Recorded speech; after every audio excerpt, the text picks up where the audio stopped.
Hello everyone, welcome to Machine Mania. আজি আমি কথা পাতিম এখন কম দামী, ষ্টাইলিষ্ট, স্পৰ্টি আৰু ৰিলায়েবল বাইকৰ কথা, যোনখন হৈছে Honda CB125 Hornet. এই বাইকখনৰ on-road price approximately 1,20,000. Now let's talk about engine and performance. এই বাইকখনত 123.94 cc এয়াৰ-কুল ইঞ্জিন আছে, যোনে পাৱাৰ জেনেৰেট কৰে 10.99 bhp at 7,500 rpm.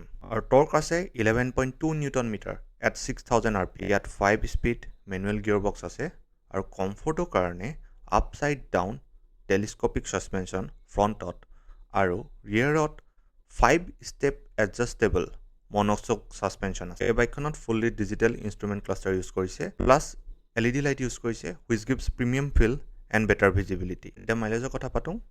On paper এই বাইকখনৰ mileage 50 to 55 kilometre per litre, so' college বা ডেইলি অফিচ যাবৰ কাৰণে এখন পাৰফেক্ট বাইক হয়। বাইকখনৰ পাৱাৰ কম যদিও ষ্টাইলিছ আৰু ৰিলায়েবল হয় আৰু মাইলেজো বহুত ভাল হয়। ডেইলি ইউজ কৰিবৰ কাৰণে পাৰফেক্ট বাইক হয়। বহুতকেইটা কালাৰ আছে, কিন্তু য়েল্ল' কালাৰো এটা আছে, যোনটো কালাৰ ল'লে একদম চাপৰি লাগিব।